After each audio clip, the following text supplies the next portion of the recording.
ஃபிளாகும் போட்டிருக்கிறார்.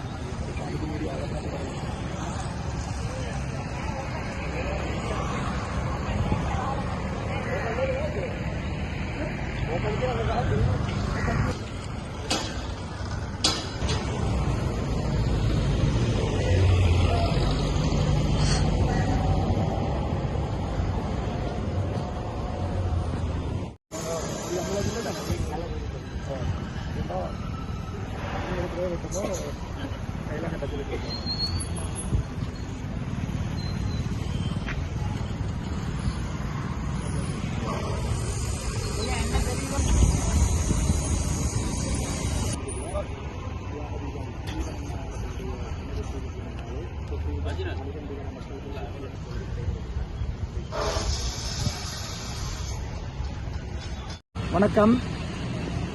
ஸ்ரீலங்காவின் சுதந்திர நாள், ஈழத்தமிழருக்கு கரிநாள், தமிழர் தேசத்துக்கு கரிநாள்.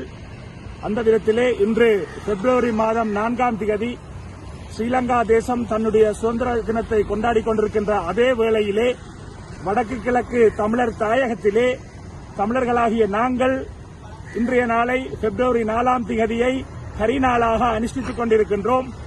அந்த விதத்திலே ஈழத்தமிழருக்கு கரிநாள் என்ற அடிப்படையிலே பொத்துவில் தொடக்கம் பொலிகண்டி வரை மக்கள் பேரெழுச்சி இயக்கத்தினுடைய ஏற்பாட்டிலே இப்பொழுது கருப்பு கொடிகளை காட்டி, கருப்பு பட்டிகளை கைகளிலே அணிந்து, கருப்பு நிறத்தினூடாக இன்றைய நாள் ஈழத்தமிழருக்கு கரிநாள் என்பதை எடுத்து நாங்கள் இங்கே காட்டிக் கொண்டிருக்கிறோம். அந்த விதத்திலே நல்லூரிலே அமைந்திருக்கின்ற தியாக தீபம் திலீபன் அவர்களுடைய நினைவாலயத்துக்கு முன்பாக இந்த அடையாள போராட்டத்தை நாங்கள் முன்னெடுத்திருக்கின்றோம். காலங்காலமாக 1948ஆம் ஆண்டிலிருந்து இன்று வரை ஈழத்தமிழருக்கான இனப்படுகொலைக்கு, இன அழிப்புக்கு நீதி கிடைக்கவில்லை.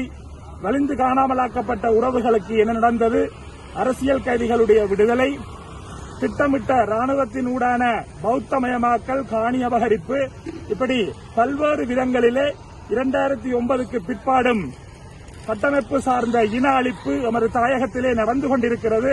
எந்த அரசுகள் பதவிக்கு வந்தாலும், யார் ஜனாதிபதியாக வந்தாலும் இன அழிப்பு விடயத்திலே அனைவரும் ஒரே நிலைப்பாட்டில் தான் இருக்கிறார்கள் என்பதை அண்மையில் வந்திருக்கக்கூடிய அனுர அரசும் எடுத்து காட்டி நிற்கிறது. இப்படியான போராட்டங்கள் எங்களுடைய உரிமைகளை, எங்களுடைய பேச்சு சுதந்திரத்தை, எங்களுடைய கருத்து சுதந்திரத்தை நாங்கள் வெளிப்படுத்தும் பொழுது இங்கே போலீசார், புலனாய்வுத்துறையினர் என்பவர்கள் சுற்றி நின்று எங்களை அச்சுறுத்திக் கொண்டிருக்கிறார்கள். புகைப்படங்களை எடுக்க முயற்சிக்கிறார்கள். கடுமையான அச்சுறுத்தல்களுக்கும் ஸ்ரீலங்கா அரசினுடைய இந்த அடாவடி ஆக்கிரமிப்புக்கும் மத்தியில் தான் நாங்கள் இந்த போராட்டங்களை முன்னெடுத்துக் கொண்டிருக்கிறோம்.